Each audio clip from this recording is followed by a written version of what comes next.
great pleasure to introduce the Chair of Risk New Zealand, Jane Rollin. Tēnā koutou katoa, nau mai haere mai. Ko hia mana aho mo Risk New Zealand, ko Jane Rollin toko ingoa, kia ora tātou katoa. Welcome everyone, my name is Jane Rollin and I'm the Chair of the Board of Risk New Zealand. On behalf of the whole board, I'd very much like to thank you for joining us for the announcement of the winners of the 2022 Risk Excellence Awards. Risk New Zealand has a long history in celebrating the achievements of our risk sector, and we see that as an important part of our role in representing our members. Our awards recognise and celebrate the gold standard in risk leadership, innovation and resilience against those unplanned adjustments within our normal environment that give rise to an increased risk or challenge. We are delighted to be able to recognise these ongoing achievements within each award category this evening. This awards ceremony is the first Risk New Zealand has ever held online, but we're all risk professionals and we're getting quite familiar with the need to adapt. Once again, we have been very lucky to be able to work with our team of judges who are all senior risk professionals from the membership of Risk New Zealand. Our finalists and winners can be comfortable that they have been assessed and recognised with some of New Zealand's top risk management leaders. I would like to take this opportunity on behalf of the Board of Risk New Zealand to thank our judges for their support and commitment this year, because we can't do this without you. I'd like to acknowledge our judging panel, who have been Janine Foster from New Zealand Customs, Fiona Carrick from Fonterra, Tamara McDonough from PwC, Bridget Sullivan-Taylor from the University of Auckland, Tama Rafferty from AIG, and Claire Linskill from MB. To all of our finalists in the 2022 Risk Excellence Awards, congratulations for getting this far. It's been a difficult challenge for our judges to pick category winners.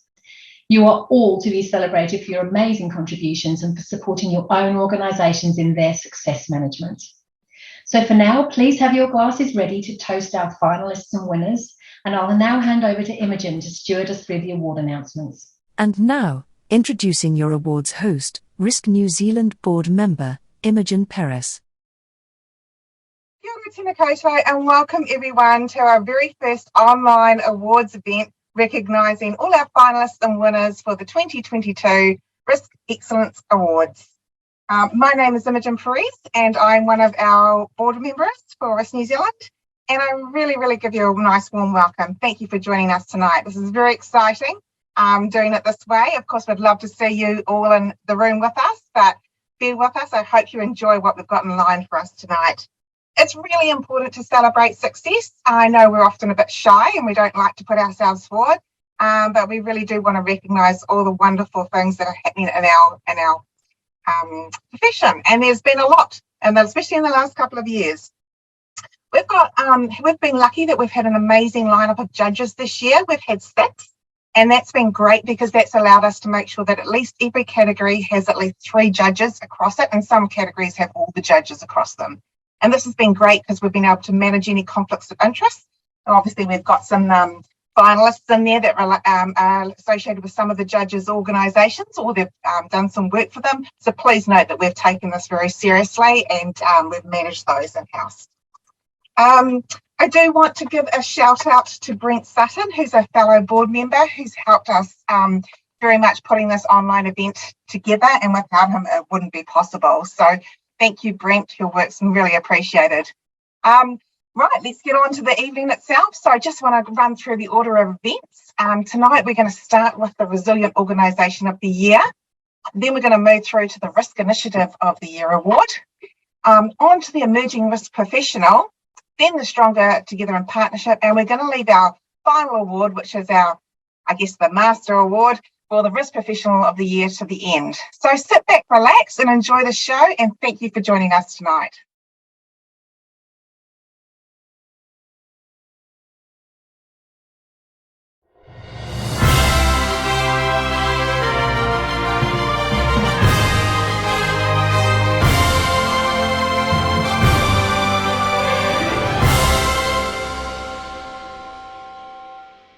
Please welcome our judge presenting the Resilient Organisation of the Year Award, Tama Rafferty. Tēnā koutou to my fellow RiskNZ members. I am Tama Rafferty, the Executive Head of Risk and Risk Officer with AIG. I was one of the judges for the RiskNZ Awards, and I'm presenting the category of the Resilient Organisation of the Year. The Resilient Organisation of the Year award category recognises and celebrates innovative practices or approaches implemented that ensured risks identified during a significant period of disruption were effectively managed. So all of the candidate submissions were really high quality this year. So the judges were very impressed with the calibre, with the mana of submissions we saw across the risk profession. Yeah, look, I think a submission that tells a story is really compelling and memorable for me. So if we think about the fundamentals of risk management, how did the risk team help an individual, a team, a department, an organisation add value, make an informed decision or an action to support the achievement of strategic objectives? What was the stakeholder feedback? What was the result or the outcome? It's always really exciting to hear about making risk real for businesses and seeing it in action. This particular submission stood out to me, I guess, for three main reasons. The first was the summary of the issues faced, not only by this group, but it was those issues that were faced by the wider sector. They were well articulated. They gave the judges some great insight into the challenges, as well as the exacerbated pressures of the processes during COVID-19. There was a wide-scale scope of issues identified as well. So secondly, I think the range of solutions provided were very comprehensive. There was a great use of technology in a way that provided a broad spectrum ability to support the business needs. And I think thirdly, the innovation was well integrated into this piece of work. So there were very clear, very tangible benefits realised, and the success measures were really clearly articulated.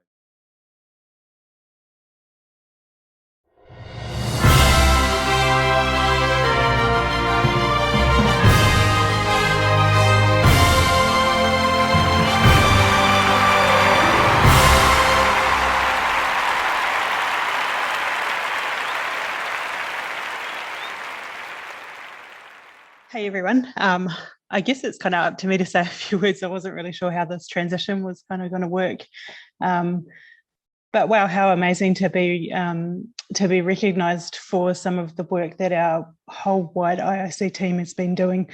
To give an idea of the scale, there's a good few hundred people sitting as part of our IOC network, and in this example, we've been really well supported to bring some technology and solutions to our manufacturing team to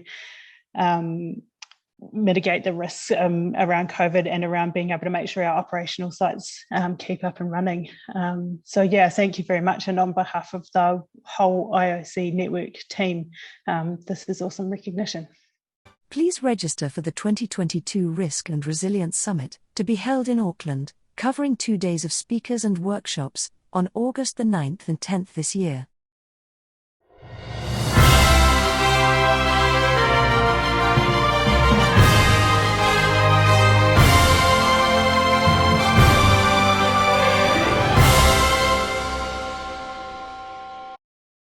Please welcome our judge presenting the Risk Initiative of the Year Award, Janine Foster.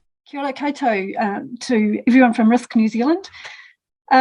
My name is Janine Foster. I am the Director of Risk Security and Assurance at New Zealand Customs, and I was one of the judges for the Risk New Zealand Awards.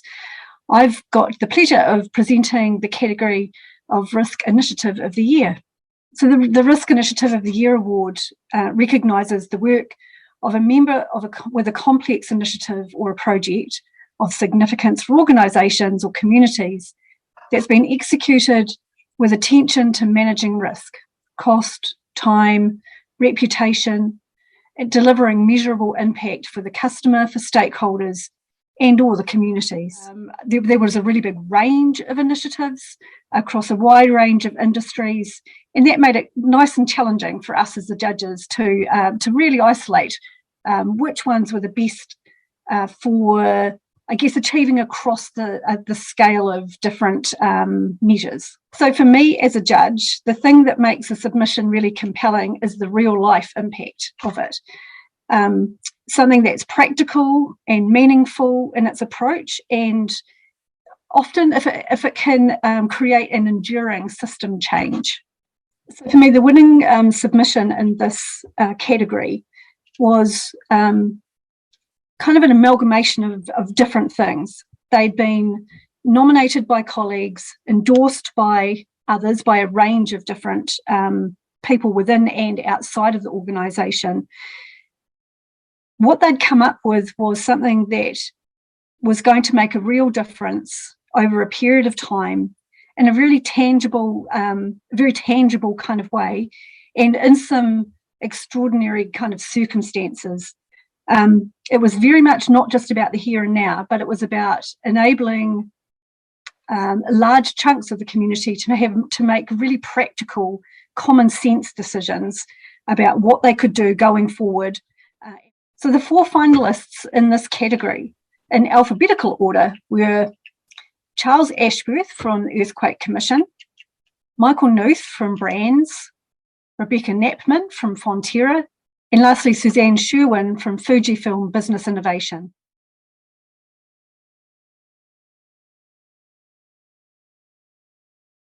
Good evening, I'm Charles Ashworth. I'm the head of Risk and Assurance at EQC, who is a finalist for the Risk Initiative of the Year Award.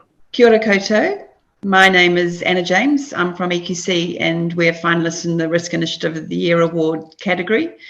My role at EQC is Head of Partnerships. I have a team of people that support and manage the relationship between EQC and the 8 insurers that are under the natural disaster response model. Tēnā koutou, everybody. Good evening. My name is Fraser Gardner and I'm the Chief Financial Officer at EQC.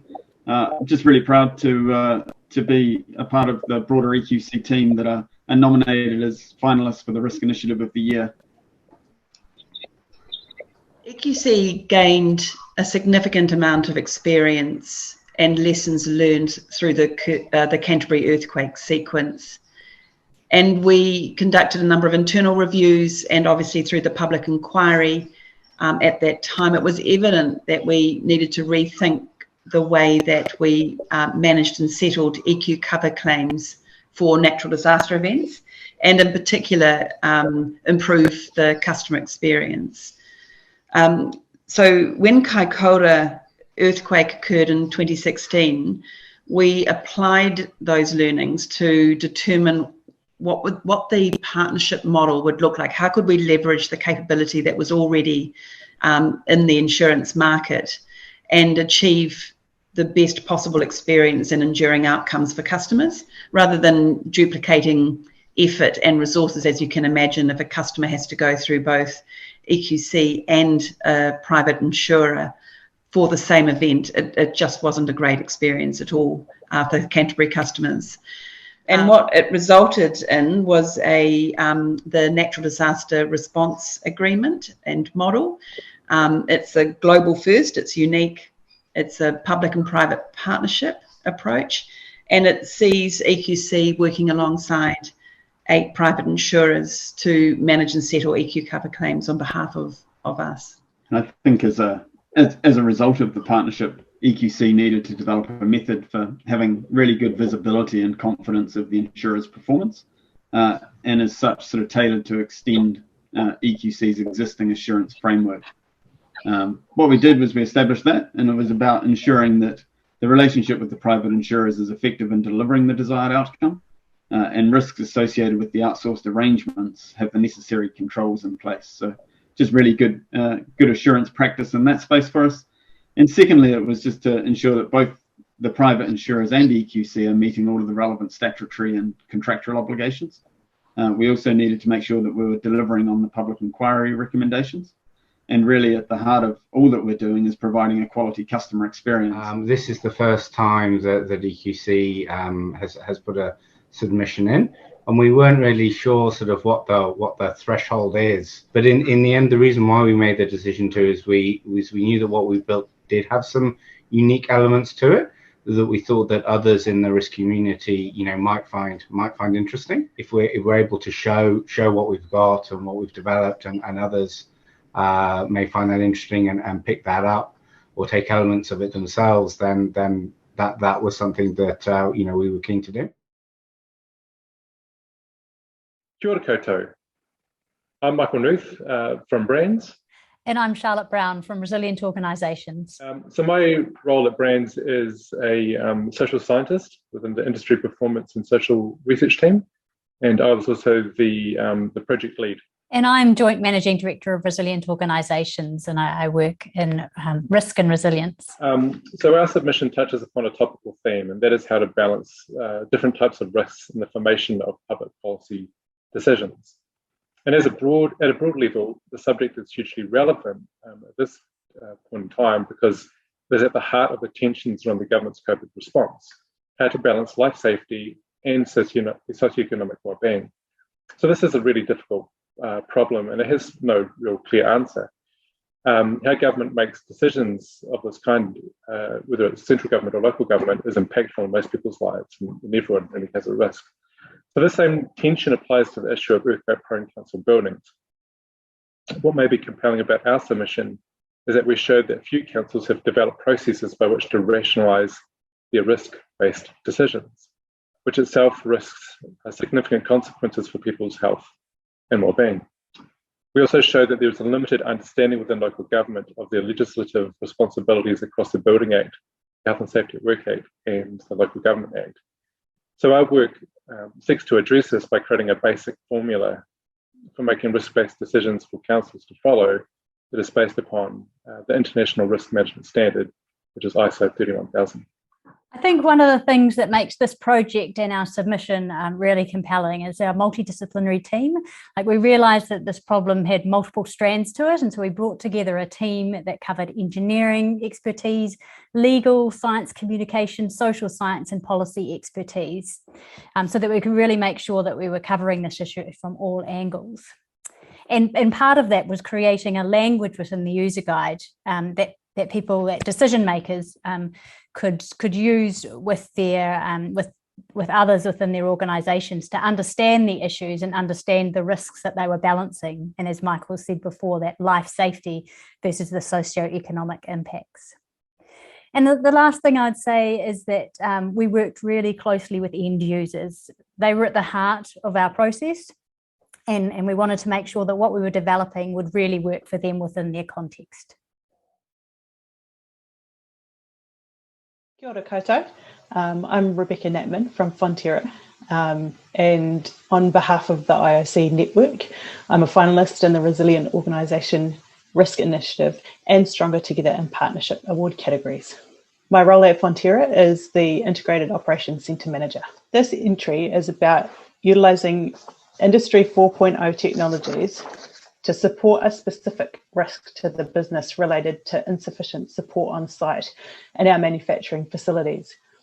This included operating plants, providing technical support to issues, NPD and regulatory requirements. We used a number of different hardware and software solutions to enable people. Good evening to my fellow Risk New Zealand members. I am Suzanne Sherwin.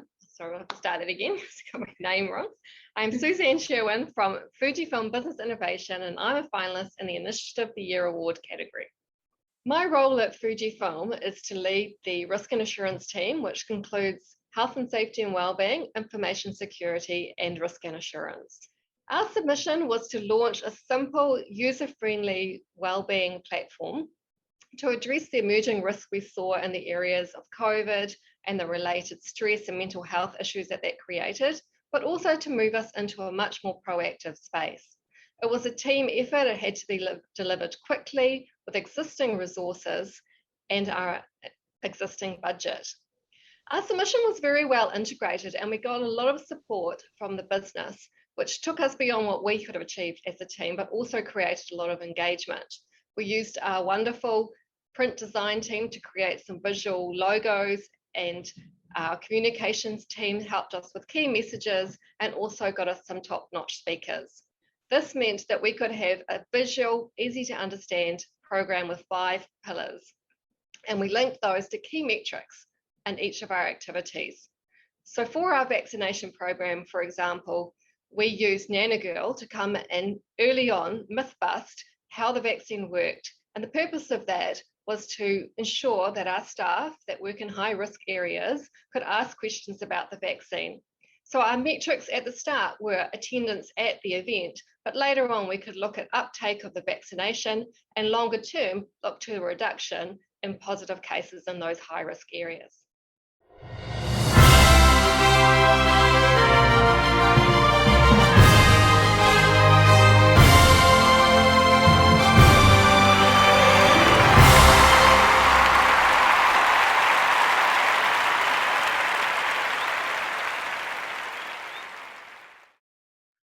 Yeah, very humbled to receive this award.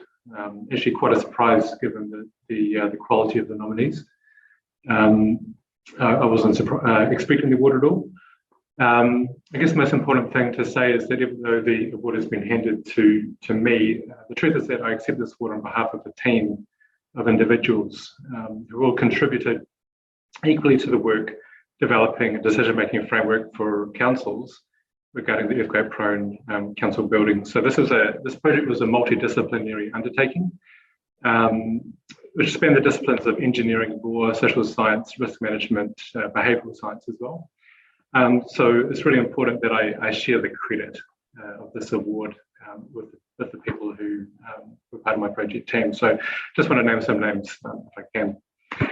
So first, I'd like to thank Dr. Charlotte Brown and Richard Ball from Resilient Organisations, who are my key project partners here, and they're based in Christchurch. Charlotte in particular was the driving force behind the development of the 5-step decision framework and was integral to aligning our framework with International Risk Management Standard ISO 31000. So credit to you, Charlotte, and thank you for your efforts and leadership in that part of the project.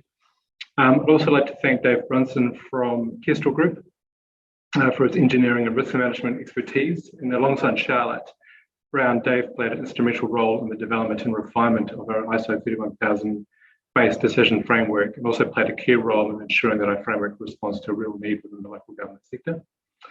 I also need to thank Professor John Hopkins from University of Canterbury's Lead Institute of Law, Emergencies and Disasters. And John has significant experience in disaster law and was responsible for, within this project, for a review of the legislative responsibilities of territorial authorities when making public policy decisions about earthquake-prone council buildings.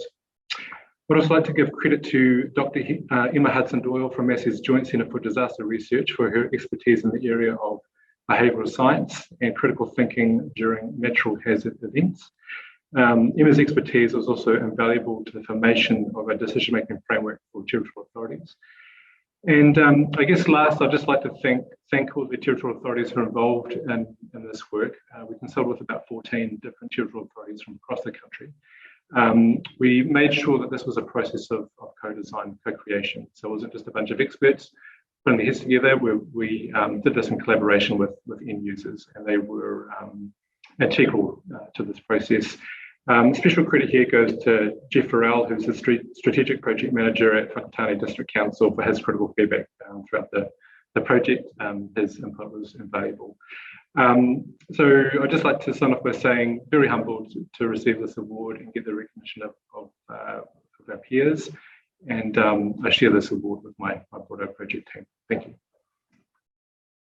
Register for the 2022 Risk and Resilience Summit, to be held in Auckland, covering 2 days of speakers and workshops, on August the 9th and 10th this year.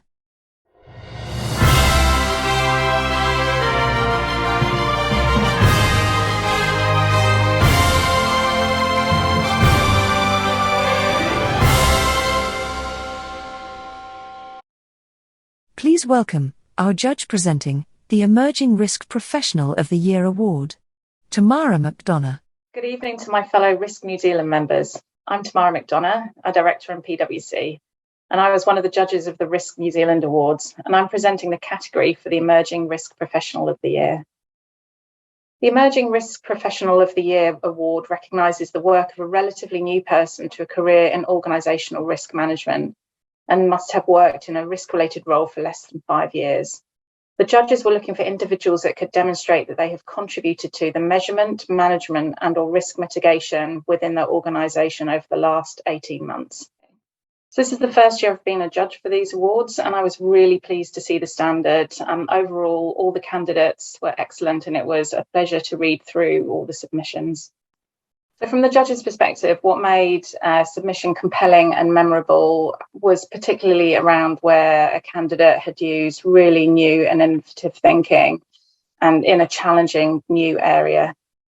We were privileged to read a number of submissions where the candidates were tackling some really complex things.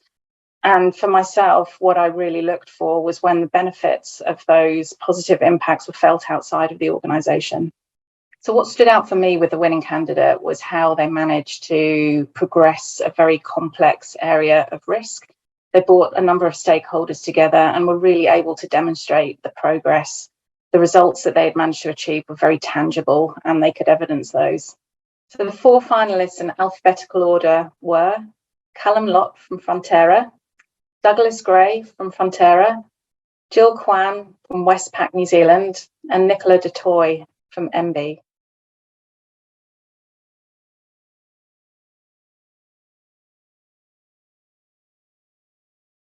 Good evening to my fellow RiskNZ members. I'm Callum Lott from Fonterra, and I'm a finalist in the Emerging Risk Practitioner Award category. And my role at Fonterra is Group Manager of Preparedness and Response. As part of this role, I'm responsible for ownership of our group business continuity management framework and also leading our group incident management team, which responds to organisational level crises that have the ability to impact our objectives. The crux of my submission was broken into 2 parts. The 2 key areas were how we were structured and how we think about risk and incident management. So looking at sort of how we prepare and how we respond. The first part focuses more on what we do before an incident. The specific problem that my submission focused on here was refreshing this framework. So we looked at several aspects, mainly simplification, training, reporting, how we report incidents and how we're managing them upwards in the business. And as part of this, we redeveloped our internal site, which acts as a one-stop shop for resources related to business continuity management and responding to incidents. A key focus was also on the group training material. So we've also focused on providing a broad overview of what business continuity means, what response management looks like, and then looking at what's expected, the different roles and responsibilities, the resources available that can support a team working through this process. And then it has been about delivering this training. So I've delivered that to a number of teams around Fonterra within NZ and globally. The second part of the submission, as I said, it was broken down into sort of 2 key areas. Was focused on Fonterra's response to the COVID-19 pandemic. While we work to prevent disruption, as I said at the start of that preparedness piece, things can and still do go wrong. And my role as head of our group incident management team is to manage those high-risk incidents or events that have significant impact on our business. We established the crisis response to bring management of COVID-19's risks and impacts to our people, reputation, our business continuity, all into one place. So I'm responsible for leading that response. As part of that, I've had to organise the response team so that we've got the right input and people involved, and that we have access to the right resources and ensure that we have leadership support on the directions that we're taking.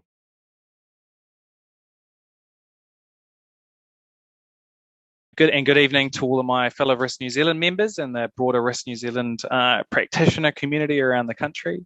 I'm Douglas Gray from Fonterra, and I'm a finalist in the Emerging Risk Professional of the Year award. As a senior risk business partner within the group risk function at Fonterra, I take an enterprise view of the co-op's risks and the management activities we have in place to manage them. Key to that view is the work that we do to support and advise on the consistent approach to risk management across the business and the consistent approach to the way that we're viewing and managing our risks. And really what that means is the way we identify our risks, our uncertainties, the root causes of those uncertainties, and ultimately the business impact should those risks materialise. The way that we're managing those risks across our markets and our business units, and you're driving an objectives-led approach and supporting the articulation of our risk appetite across the business, not only in terms of the way we're using it, but in terms of the way it's informing our risk management activities, and then also the way that we're communicating risk is an absolutely fundamental part of any good risk management process. Ensuring everything that we do and support is on driving good risk-adjusted decision-making across the business. Ultimately, we're a complex international company, from our farmer shareholders here in New Zealand to our markets all across the world. So a consistent approach isn't a one-size-fits-all process, and that's absolutely fundamental to the way that I and our broader function views risk. It's not a one-size-fits-all process, system or solution, but rather a consistent approach in terms of the fundamentals that we're using to articulate our risk management. Taking an objectives-led approach to the way that we view risk is absolutely fundamental to the way that I approach my work. So focusing on the contribution that risk management makes to creating value, not just protecting it. In short, that means actively seeking out an opportunity to be a catalyst for change in the way that we manage our objectives and the way that we implement our management systems, not only just our risk management systems or managing our risks, which is why continuous and stakeholder engagement is absolutely fundamental.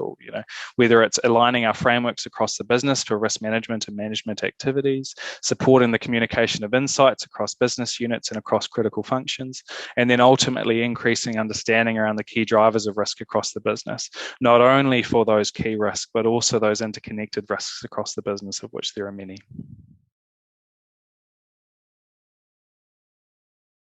Kia ora koutou. I'm Jill Kwan from Westpac, and I am a finalist in the Emerging Risk Practitioner Award category. My current role at Westpac is the Manager of Credit Risk Transformation, sitting within the Risk Analytics team. So in 2021, I stepped into an acting senior manager role to lead a new credit risk transformation team within Westpac. During this time, I helped to lay a foundation for my team's operating model, grew its capability and capacity, and established new governance reporting over the credit risk profile to help our senior leaders understand how the enterprise is managing its controls and issues along the credit life cycle in a manner that is timely and actionable.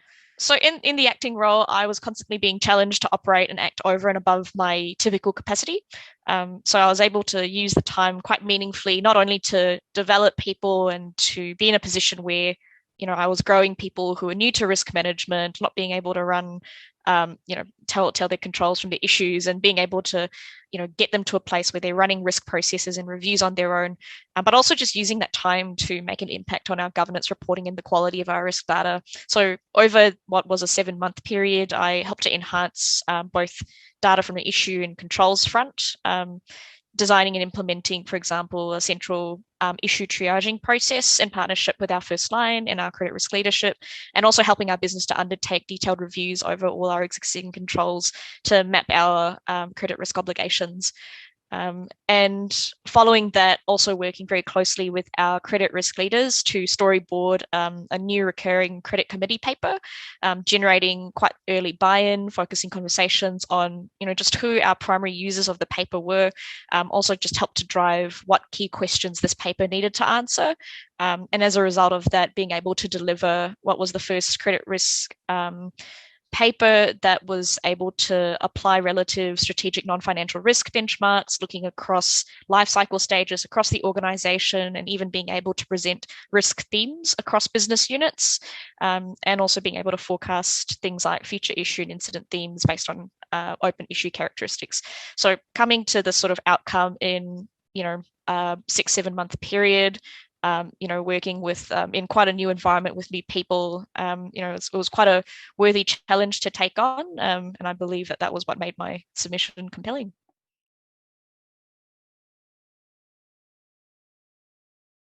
Kia ora koutou. I'm Nicola Dutoy from MB, and I'm a finalist in the Emerging Risk Practitioner Award category. My role at MB is Senior Risk Advisor in the Enterprise Risk and Compliance team. It shows a personal journey of risk management growth and maturity in a large and complex organisation.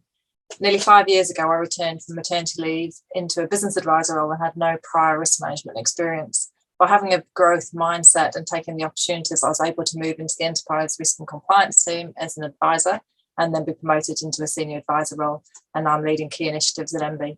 I joined the team when risk management maturity was ad hoc So there are many opportunities to learn and build consistency and capability across the organisation. The increased focus on the importance of risk management at MB and the timing of my journey on a risk career have enabled me to make positive change and increase risk management maturity. As my risk management skills have increased, so too does my value in helping shape and mature the risk management function at MB and in turn mitigate the risks of the organisation. My submission shows my personal and professional journey, which embraces the value and opportunities of good risk management. I think it's also an inspirational submission, in that when I moved into the risk advisor role and immediately loved it and wanted to learn more, I took the opportunity to undertake some formal study with the Institute of Risk Management. I work part-time and have a young and busy family, so this required me to be super organised to juggle all my own personal commitments, but the benefits were immediate and really foundational in my own personal growth in this field. I think my submission shows my passion for risk management. So combining this enthusiasm with my study and my skills and taking all the opportunities I had working within a supportive team, I built a sound knowledge of best practice risk management, which is continuously improving. I strive to increase risk management maturity and capability and make managing risk easy for my stakeholders.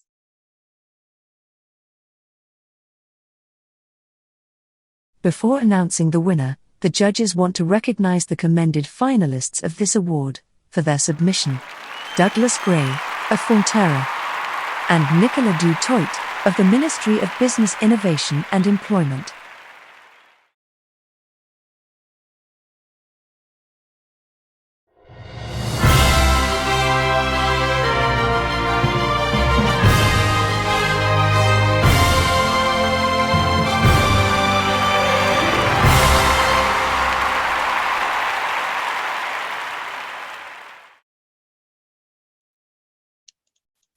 Tēnā koutou.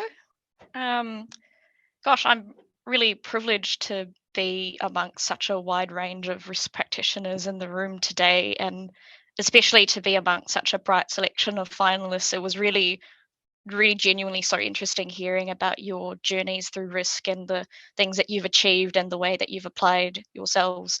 There was a lot to learn from that, and I was just listening, hanging on to every word intently.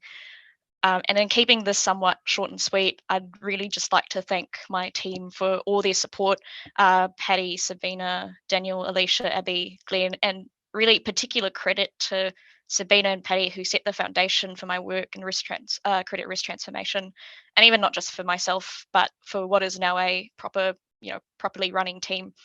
And my thanks to the wider Westpac team as well for making this company such a great place to work and to be a risk practitioner and to, have all these learning opportunities to really develop. And to close, I'd like to also just extend my thanks to the organisers at Risk New Zealand for the opportunity and for pulling this together in what must have been such a challenging time to be organising events at the scale. So thank you all again. Register for the 2022 Risk and Resilience Summit to be held in Auckland, covering 2 days of speakers and workshops on August the 9th and 10th this year.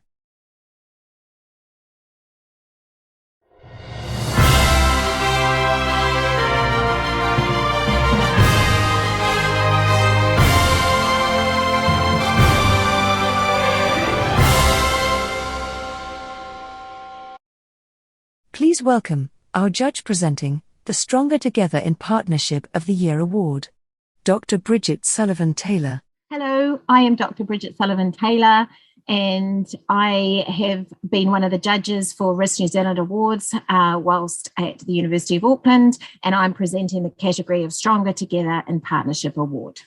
The Stronger Together in Partnership Award recognises how collaboration, strong engagement, and effective communication across teams, organisations, and sectors can effectively manage risk, strengthen strategic delivery, and deliver results to deliver better outcomes for the whole. I think the submissions that describe the context, describe what was involved and how the outcomes were achieved, and some of the results that show that the particular partnerships and processes had led to some actual tangible outputs were really powerful. The submission included a clear articulation of the problem with supporting evidence. They also were able to clearly show the range of challenges in the industry and also clearly describe the complex and topical challenges facing the risk sector on a wider level. So this was a very comprehensive submission, and therefore, because it was able to evidence in these three areas, it was the strongest application.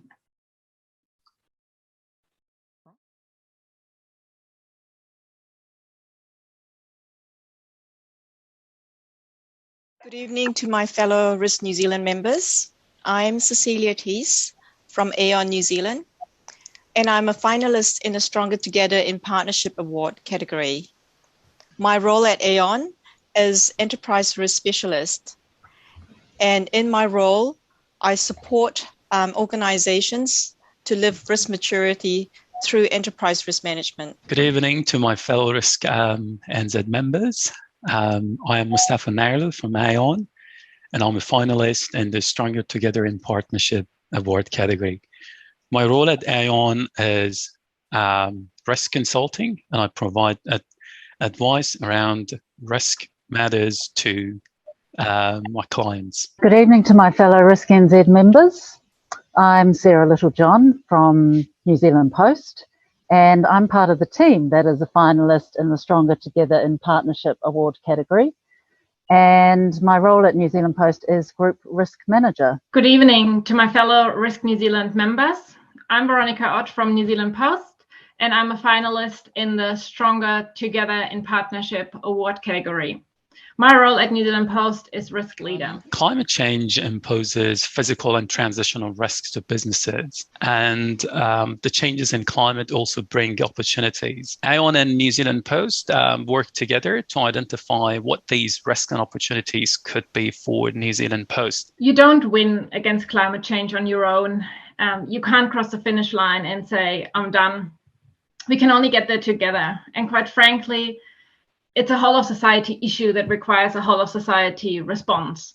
And we have demonstrated that we can, in fact, help each other to partner, to learn, and to respond. We also demonstrated our combined ability to continuously come up with new ways to tackle climate change in a collaborative way. And yes, there are many uncertainties, hurdles, and things we need to figure out, but we remain persistent.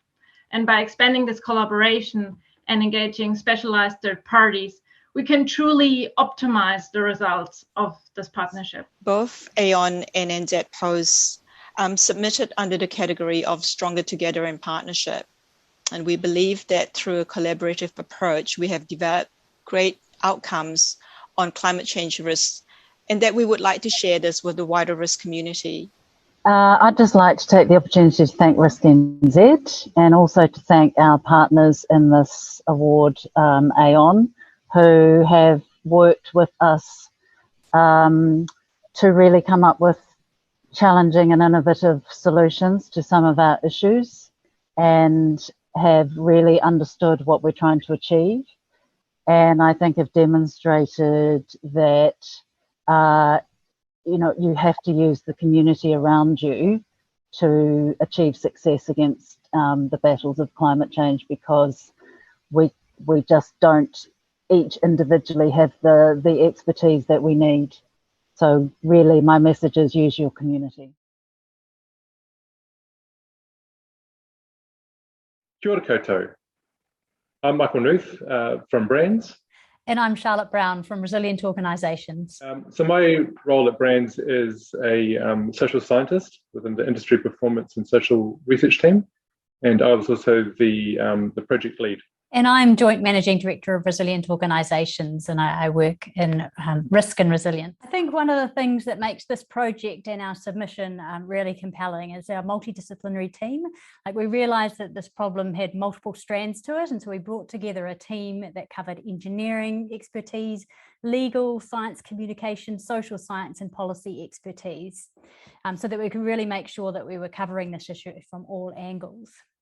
And part of that was creating a language within the user guide that decision makers could use with their with others within their organisations to understand the issues and understand the risks that they were balancing. And as Michael said before, that life safety versus the socio-economic impacts. And the last thing I'd say is that we worked really closely with end users. They were at the heart of our process, and we wanted to make sure that what we were developing would really work for them within their context. So the Risk New Zealand Awards will hopefully raise further awareness of our work and therefore drive recognition within local government. This is a high quality decision support guide that we've developed. And I'm hoping essentially that will help increase the uptake of this use across local government. But in addition to that, it's also nice to receive recognition from our peers for high quality work within the field of risk management. In terms of our project team, everyone within the team are highly passionate people who invested a lot in this work. And it would be especially validating, I feel, to have the quality and impact of this work recognised by such a high profile. Look, submission and consideration for an award like the RiskNZ Awards, I think begins in really effective project and team design and philosophy. So if you have end users at the heart of the project, you have the right team, and you have a project that will impact positively on others, then I think you're most of the way there to a successful award submission. Kia ora koutou. I'm Rebecca Natman from Fonterra, and on behalf of the IOC network, I'm a finalist in the Resilient Organisation Risk Initiative and Stronger Together in Partnership award categories. My role at Fonterra is the Integrated Operations Centre Manager. What made this one compelling was that we address the fact that data strategies fail because people fail to do anything with the data. So we were able to demonstrate how action's actually been taken from the insight and how that there's accountabilities in place for that. We're also able to demonstrate that the change was sustainable over multiple years, and that there was a measurable and significant impact to the bottom line.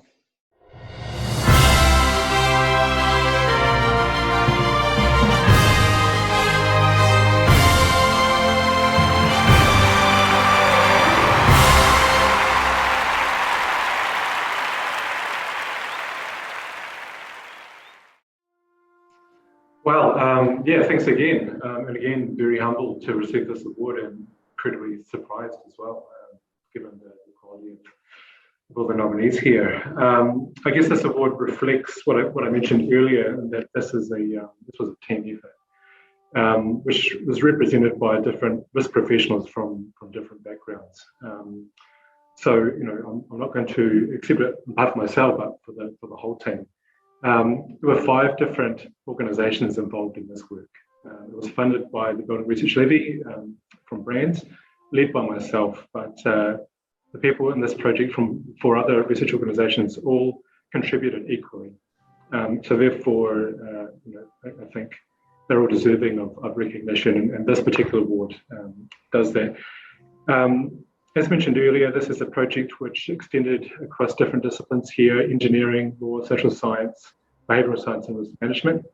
Given the complexity of the subject matter and they're across these different technical disciplines, it's not a project that could have been done alone by anyone.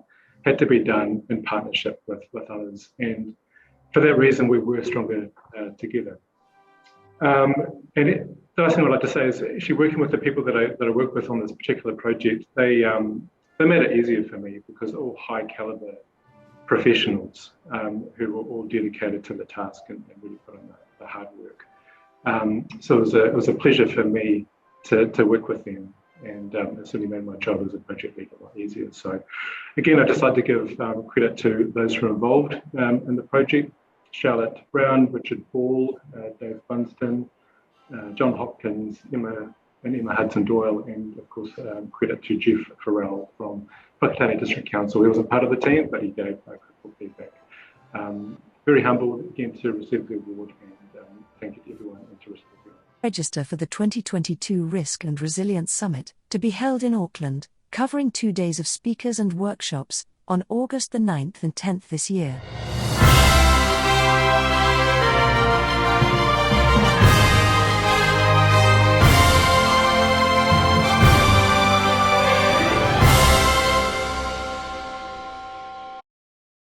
Please welcome our judge presenting the Risk Professional of the Year Award. Fiona Carrick. Tēnā koutou. To my fellow Risk New Zealand members, I'm Fiona Carrick, GM of Risk for Fonterra, and I was one of the judges for the Risk New Zealand Awards. And tonight, I'm very fortunate to be presenting the category of Risk Professional of the Year. The Risk Professional of the Year award recognises an individual that has demonstrated sustained risk leadership. Similarly, their contribution has been significant in making a difference to their organisation, their clients, or the wider risk management community and industry. Finalists in this category showed mature practice in supporting teams to better manage risk and to achieve business goals. They demonstrated the competence and mana to work with and influence at an executive or governance level. The judges were looking for evidence of the individual's effective risk management leadership, strategic and operational thinking, excellent communication skills, the ability to demonstrate positive impacts, whilst also being respected by their peers. The standard of submissions from our candidates this year were excellent and demonstrated continuous improvement from previous years. The strength that we saw this year was in the breadth of the variety of types of risk management models that were being applied across multiple different types of organisations and organisational structures. A strong submission clearly articulates the balance of the practice of risk management with the pragmatic application across various levels of the organisation. Specifically, being able to demonstrate a tangible value increase to the organisation, including a shift in risk culture, is something that makes an application very strong. The winning submission demonstrated both robust understanding and thought leadership of the practices of risk management, but also application from operational through to strategic level. It demonstrated how this change and the implementation of risk management was going to stand the test of time. And it was clear that the individual had thought about the important role of risk culture, and that is what specifically stood out for this application.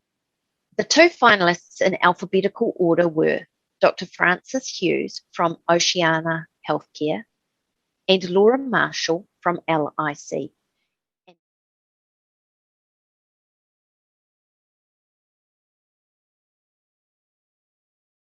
Kia ora, I am Dr. Frances Hughes from Oceania Healthcare, and I'm a finalist in the Risk Professional of the Year award category. My role at Oceania Healthcare is twofold: the clinical director and also Group General Manager, Clinical and Care Services. My submission was done by two amazing executives that I work with, and it was indeed very humbling that they put me forward for this award. What they wrote about me was amazing. I work every day with vulnerable people in a care industry, in aged care. I work with staff and keeping them safe and also residents. So what they wrote about me and what I had done made me really feel reflective on the fact that when you are managing risk, you do need to truly understand the people that you're working for. And my colleagues really captured the kind of work that I've been doing. The RiskNZ Awards are really important to profile different types of people and practices and processes that involve risk in New Zealand. But more importantly, for the industry that I work in, we have a very low profile. Aged care and care industry works with people at their most vulnerable state. So for me, it just highlights a big industry, 40,000 residential beds in New Zealand. And it really highlights that we too are working with risk and managing risk every day. And as a clinician and as an executive, it profiles all the work that all the hundreds of thousands of people in my industry do every day to keep themselves safe and also keep our residents safe.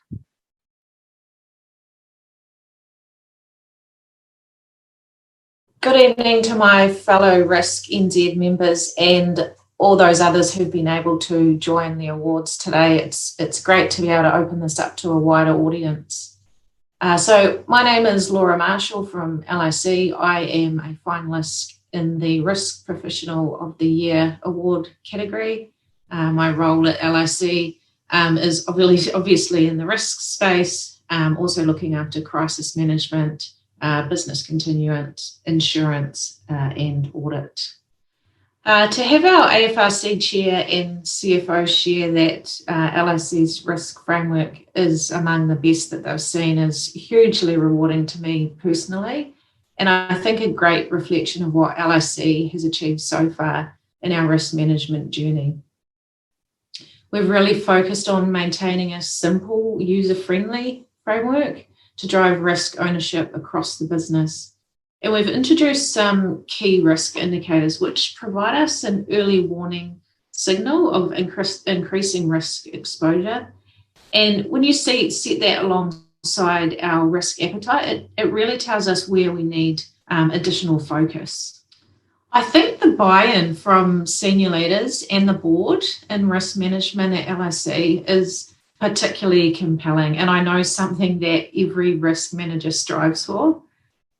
I mean, all risk managers enjoy talking about risk, but to have a GM or GMs tell you that they enjoy talking about risk or that they see the value it brings is a real measure of success for me, and something that I continue to strive for. Yeah, working in risk can be challenging at times, both from a business engagement point of view, and we've had a few challenges thrown at us over the last wee while with weather events and earthquakes and cyber threats, biosecurity events, and then, of course, the ongoing impacts of COVID-19. So these awards and becoming a finalist for me personally validates that actually I am doing a good job and I'm providing real value to LIC. And I think sometimes we need to be reminded of that.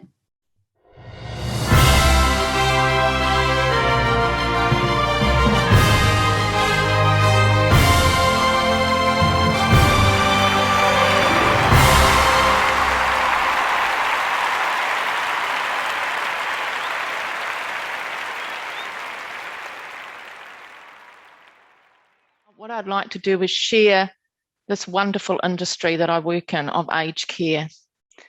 And I want to use this award to profile the fact that we work in a sector with vulnerable people. We have staff vulnerability as well as we have resident vulnerability.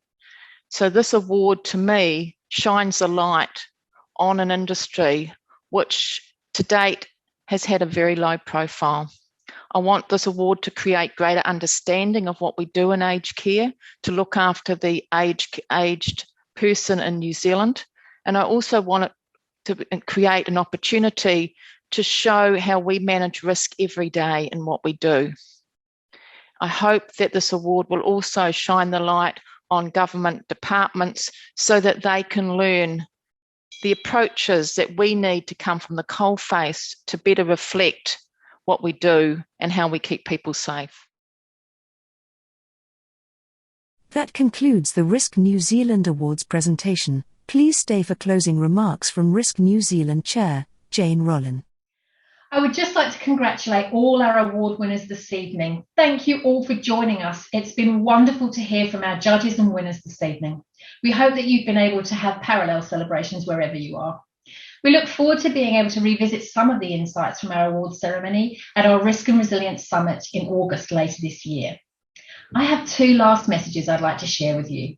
Firstly, if you've enjoyed what you've heard this evening and you're not already a member of Risk New Zealand, we would love for you to join us. There are a range of benefits for our individual and corporate members, and you will be joining the fastest growing professional risk body in New Zealand. Membership with us also unlocks huge collaboration opportunities with our partners, such as the partner session with the Project Management Institute of Risk New Zealand last Thursday.